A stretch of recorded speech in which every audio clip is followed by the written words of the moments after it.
Pastor Emmanuel Adebayo stood at the pulpit of Divine Glory Ministries, his voice booming through the state-of-the-art sound system. The congregation, numbering in the thousands, hung on his every word. "My brothers and sisters," he proclaimed, his white suit gleaming under the spotlights, "God has spoken to me. He says that prosperity is coming to this house." The crowd erupted in cheers and hallelujahs. In the front row, Mrs. Adebayo, the pastor's wife, smiled serenely, her designer handbag placed carefully at her feet. As Pastor Emmanuel continued his sermon, a young woman in the third row clutched her swollen belly, hope shining in her eyes. She had been trying to conceive for years, and the pastor had promised her a miracle. Little did the congregation know that behind the dazzling smiles and powerful sermons, a dark secret lurked in the shadows of Divine Glory Ministries. After the service, Pastor Emmanuel retreated to his opulent office.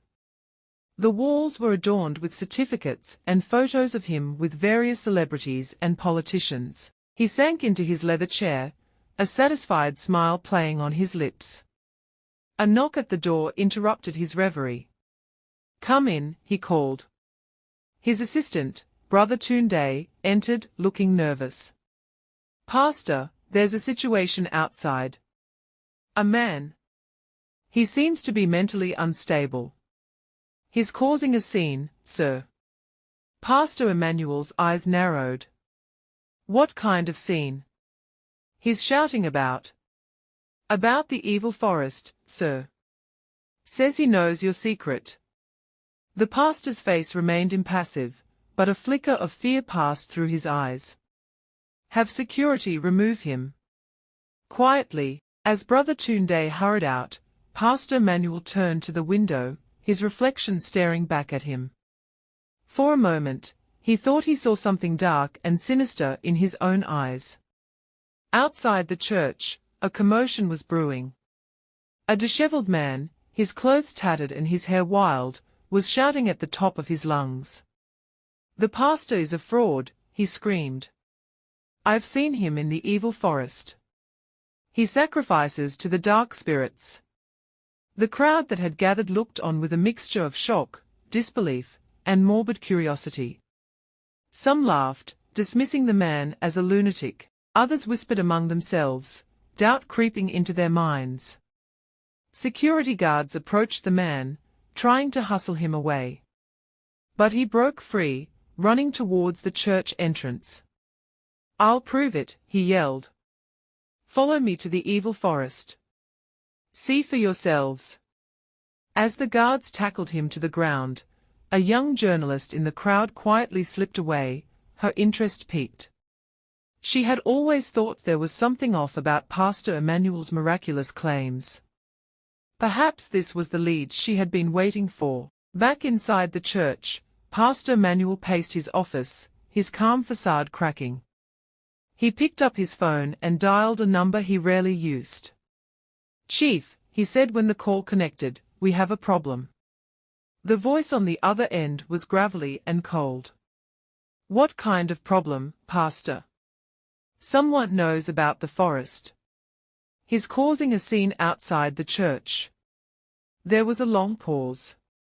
"Handle it," the voice finally said. "Or I'll handle you." The line went dead, leaving Pastor Emmanuel staring at the phone, sweat beading on his forehead. Meanwhile, in a small apartment across Lagos, the young journalist, Amaka, was doing some digging.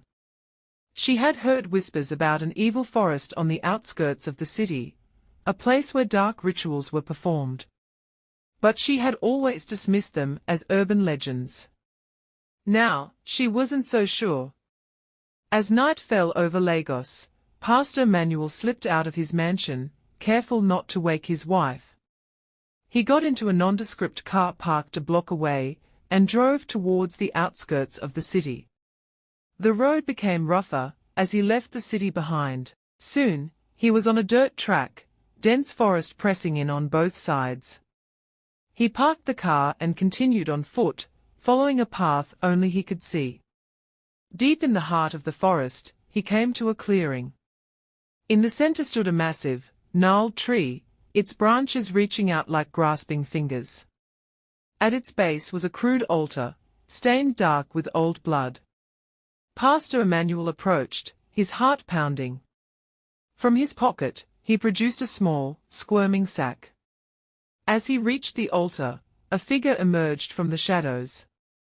"You're late," Chief Ezugo said, his eyes glinting in the moonlight. "There were complications," Pastor Emmanuel replied, his voice trembling slightly. Chief Ezugo smiled, revealing teeth filed to points. "There always are. Now, let's begin." Back in the city, Amaka was piecing together a disturbing puzzle. She had found old newspaper articles about missing persons cases, all unsolved, all with a strange connection. The victims had last been seen near the area now known as the Evil Forest. She had also uncovered financial records that showed massive donations to Divine Glory Ministries from shell companies that seemed to lead nowhere. It was as if money was appearing out of thin air. As she dug deeper, a pattern emerged. Pastor Emmanuel's rise to prominence had been meteoric, coinciding with a series of unexplained events and supposed miracles. Amaka's phone buzzed. It was a message from an unknown number. "Meet me at the abandoned factory on Oshodi Road. I have information about Pastor Emmanuel and the Evil Forest." She hesitated, knowing it could be dangerous. But her journalistic instincts won out. Grabbing her recorder and pepper spray, she headed out into the night. In the Evil Forest, the ritual was reaching its climax. Pastor Emmanuel stood before the altar, his white suit now stained with blood. Chief Ezugo chanted in a language long forgotten by most, his voice rising and falling in an eerie cadence. The contents of the sack, the small animal, had been sacrificed, its life force feeding the dark powers that lurked in the forest. Pastor Emmanuel felt the familiar rush of energy, the intoxicating sense of power that came with each ritual. But something was different this time. The energy felt unstable. Dangerous. Suddenly, the ground began to shake. The gnarled tree creaked and groaned, its branches thrashing wildly. Chief Ezugo's chant turned into a scream of terror. Pastor Emmanuel stumbled backwards, his eyes wide with fear. For the first time, he realized he might have gone too far. As the forest seemed to come alive around them, a voice boomed from everywhere and nowhere. "The price has become too high. The bargain is ended." Amaka arrived at the abandoned factory, her heart racing. The building loomed before her, a hulking shadow against the night sky. She took a deep breath and stepped inside. "Hello," she called out, her voice echoing in the empty space. A figure emerged from the shadows. It was the man from outside the church, the one everyone had dismissed as mad. Up close, Amaka could see the intelligence in his eyes, the sadness etched into his face. "My name is David," he said. "I used to work for Pastor Emmanuel. What I'm about to tell you will change everything." For the next hour, David poured out a tale that seemed too fantastical to be true. He spoke of dark rituals in the forest, of sacrifices made for power and fame. He described how Pastor Emmanuel had started as a small-time preacher, making a deal with dark forces to gain influence and wealth. "But the price keeps going up," David said, his voice breaking. "And now, they are demanding human sacrifices." Amaka felt a chill run down her spine. If this was true, it was bigger than anything she had ever imagined. As David's story unfolded, events in the Evil Forest were spiraling out of control. The ground continued to shake, trees uprooting themselves and crashing down around Pastor Emmanuel and Chief Ezugo. "What's happening?" Pastor Emmanuel screamed over the cacophony. Chief Ezugo's face was a mask of terror. "The spirits are angry. The balance has been disturbed." A chasm opened in the earth, spreading rapidly towards them. Pastor Emmanuel turned to run, but found his feet rooted to the spot. He looked down in horror to see roots and vines wrapping around his legs, pulling him down. "Help me," he cried out to Chief Ezugo. But the old man was already gone, swallowed by the darkness of the forest. As Pastor Emmanuel sank into the earth, his life flashed before his eyes. He saw the faces of all those he had deceived, all those whose faith he had manipulated for his own gain.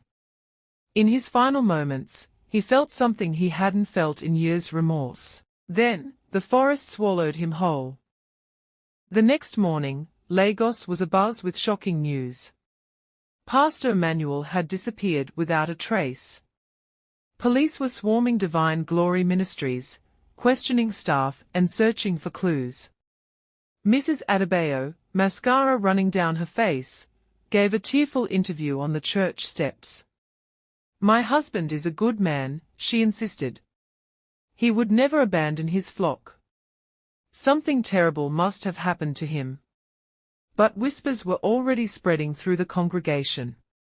Some spoke of the madman's accusations, of dark forests and evil rituals. Others defended their pastor vehemently, refusing to believe he could be anything but a holy man. Amaka watched it all unfold from the sidelines, her notepad filled with David's explosive revelations. She knew she had the story of a lifetime, but she also knew the dangers of exposing such a powerful figure. As she debated her next move, her phone buzzed. It was a message from her editor: "Whatever you're working on, drop it. This Pastor Emmanuel story is big. I need you on it." Amaka smiled grimly. Little did her editor know, she was already miles ahead. Over the next few days, Lagos was gripped by the unfolding scandal. Amaka's exposé, published in a series of front-page articles, sent shockwaves through the city and beyond. She detailed Pastor Emmanuel's rise to power, his connection to the evil forest, and the dark rituals that had fueled his supposed miracles.